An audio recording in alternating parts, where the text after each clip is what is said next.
so there's no hard and fast rule, but we have to be pragmatic, I think. 37 pounds.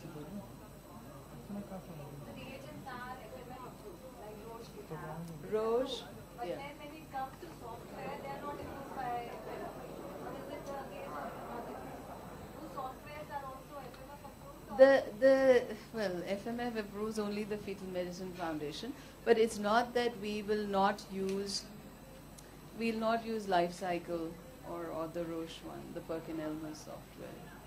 Because the people who devised them are really good scientists. Like the life cycle's been devised by Professor Howard Kuckel. Howard Kuckel was the guy who started screening. He was the one who made that first publication on alpha-fetal proteins back in the 80s. And he keeps, so it's constantly being updated. Essentially, we need a software which puts back into the system how well that software performed. So it needs that feedback that if they called out that it was a low risk, was it truly a low risk? And what happened to those screen positives? Because if the screen positive rate is too high, those medians need to be altered for that population group. So someone has to take responsibility for that, which we do for FMF, but I'm sure. But it's to do with that CV thingy that you were talking about. So FMF provides the software to the radiologists who undergo this ultrasound. Yeah. Correct. So that FMF software can be used on a routine basis to record. You can, but you need someone to have done the NUPL properly. See, for me, as I told you, for our biochemists, it's the one headache less. Yeah, it is because if you look at the weightage of the two tests, 70% of the risk comes from the NUPL. It's the other, 20, 30% which comes from the biochemistry. I don't. So we are kind of a little bit stuck here. So what do you think? I mean, are you finding such a Herculean task? You feel you can't improve the standards of biochemical screening? Is that what you're saying? Because we're desperate for having accredited labs. We can't. It is haywire. And honestly, if you see how, fortunately now because medicine and people are becoming a little bit more hesitant. But when I started 6 years back, you would have a positive nucle or a positive dual marker or positive triple, and people would terminate on that report. So I don't know how many normal babies have been terminated just on the basis of a biochemistry report. Now at least people think that, okay, let's think again, let's do some invasive testing, and then. But you tell me. I'd like to know because you give some feedback on that. In India, is anybody doing NIPT? Well, there's. Somebody starting. So the NIPT actually is a fairly sophisticated test because the technology is such that when they say they're doing, so what they're looking at is trophoblastic cells. Okay, so when placental cells come into the maternal blood, the numbers are minuscule. So the first generation of these NIPT relied on isolating these trophoblastic cells, and if you think that it's broken away, all you have is strands of DNA. You don't know whether it's maternal or fetal. So you have to you sort of think that, okay, if it is maternal DNA and they tag it to have sections of trisomy 21, then what they do is actually just weigh it in bioinformatics terms. And if it is enough that could just be mom, they report it as low risk. But if they have a little bit more, then they think that, oh, that could be extra fetal, and then they report it as screen positive. But because inherent to that is the risk that they could, there are false positives, you always have to do an amnio before you accept a NIPT as doing that. At the moment, I know in AIMS that they have the next generation sequencers because it's done on that. But I don't think that they have the bioinformatic technology to do it to such a sophisticated level.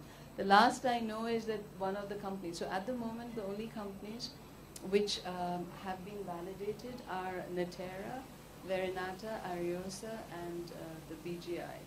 But I last heard that BGI has been banned in their own country because their false positives were coming too high. We tend to use Natera. We use sort of... Not in India, but so how it started was actually on gender. When NIPT started, they were very sure, when they were trying to identify the DNA, they were very sure they could identify the male DNA because I could never be mom. So it's best for gender. That's why the problem with the PNDT Act is And that's why... allowed. No, but they do. I mean, for us, they... Maharashtra, that's the problem. I know, it just happened very recently from the They thing. cannot allow it. I think it's ridiculous, actually. I do think that we can't not have a good technology just on the... It is ridiculous. The PNDT Act right, then they're punishing the wrong people. Yeah, that's true. So no, and it's eventually, hopefully, going to look at all the chromosomes. So it's not just, I mean, non-invasive testing is fantastic because not only do you look at chromosomes, you can look at little micro deletions as well. So for us, the chromosomes are fine, but when the baby is born, it still has intellectual disability. It still has some problem. And it is on a sort of micro deletion level. It's on a gene level that the problem is there, which these non-invasive testings can pick up. So I don't think that it should be banned. I think it is a technology of the future and it has to be... You can do a microarray test on cameo. Yeah, but that's invasive again. Yeah. So if you can do the same thing on mother's blood, why wouldn't you want to do that? As long as you can take out the gender. Yeah. So I think all they're demanding is that the companies register with the PCP and DT Act. So that's all they're saying. They're saying that where it's a more direct one-to-one thing, that they actually register with the PCP and DT, like the ultrasound machine, like GE and Philips and all these people have done, and then they'll allow it. So I think it's just tweaking it a bit. In your lecture, you mentioned that your team, they work on the road platform. What software do the biochemistry use? They don't use any They don't. software. They give us the result and we generate the risks. We generate the So moms. as lab professionals, how do we work? See, the best thing would be for you to have an ultrasonologist who is accredited with the FMF and who gets his MT scan, and then that software is free for you. Then you put the biochemical markers with that. Yeah, so it is the patient gives the blood, comes to the ultrasound with the blood reports. We finish the scan, put in the blood norms, and immediately generate the risk and discuss. So if it's a high risk, at the same time we talk about invasive testing and CVS and do it at the same time. So it's the workflow is very... Can we do the blood test together, or do you recommend the way you said 10 and 13 weeks? That's the best way, but the practical way may be together. But because of the obstetricians always sending out blood for hemoglobin, thyroid, this thing, we piggyback it onto that time. So we've told them do it around 10 weeks. So they do a viability scan. They first confirm that the pregnancy is there. So that's done around 7 weeks or so, 7, 8 weeks generally. After that, they need to get their standard bloods done. At that time, we tell them do your PAPE and beta ECG at around 10 weeks, or whenever they've done their booking bloods. And that, it takes a week for us to get the report because the batches run bi-weekly, so we tell the patients that it'll take about a week, and then we give an appointment once we have the blood in hand for the ultrasound.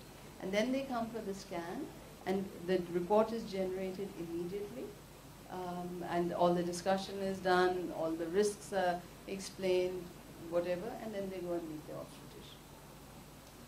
The report is generated by the radiologist. The pathologist will have nothing to do. Well, my pathologists were very happy. They're saying it is one headache less for us. It's not actually radiologist. What is It's the fetal medicine But people. the radiologist will have it. No, I'm an obstetrician. FMS are gynecologists actually. Most FMS Now what is happening is most of the scans we believe is we are better doing the scans because we look at other problems too. We are not just imaging, we are trying to look at risks, if you imagine. So if I have to start aspirin, if a uterine artery flow is very high and I need to start aspirin, I'd start aspirin. It's actually free of cost if as long as. In India, I mean, more and more people. Yeah, yeah, of course. So, whoever trains, we don't even ask you to train. We just ask you to. So, online, if you go to the thing, and then we just ask you to upload 3 images, and if it's approved, you get accredited. It's not so difficult. But you have approved. Yeah, so training, like I'm there, there's one in Bangalore, Dr. Suresh, of course, and in Hyderabad, there's Fernandez. So these are the 4 places. You train people? We want to send our radiologists for training, would you do that? It's not a problem. It doesn't take very long. Radiologists are really very good. I mean, I train obstetricians and I train radiologists. And the obstetricians really struggle because we are not, medical curriculum doesn't teach us how to scan. So we struggle, whereas the radiologists just need a little bit of tweaking. They need to know to magnify a little bit more. Yeah, so it takes them maybe 2 hours, 2-3 hours. I've run courses where we've called patients in. So we've asked the ultrasound people to put in 3-4 machines, and we've called patients in, and we've just watched them scan. We've supervised it. Out of the box thought, since obstetricians are not trained and you can train obstetricians, can you train pathologists? If you can get PCPND approval, I'm happy to. Seriously? No, but if you get, so all we need is PCPND. So if you can sit there. We have no problem. We're happy if you do the nuchal scan. Yeah. It'll be perfect. That's the limiting factor in the reporting here. So See, from what I know, it's like MD. You need to be a postgraduate. That's what. But I don't we'll know. find out. We'll find out. Yeah.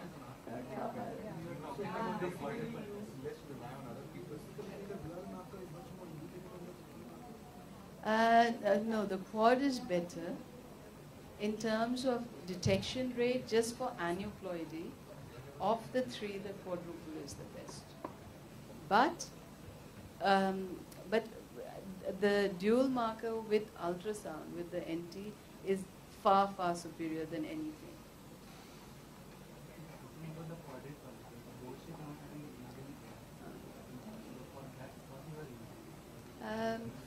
Perkin illness.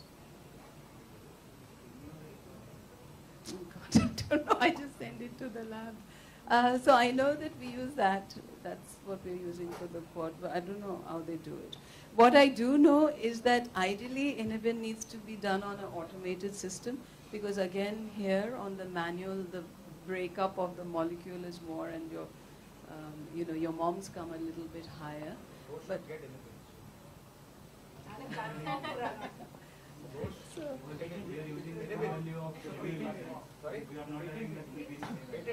From Beckman. By the company. see,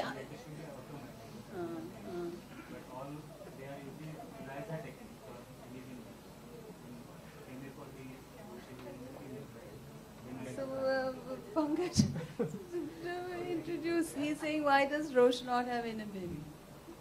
For quadruple marker, they are recommending a quadruple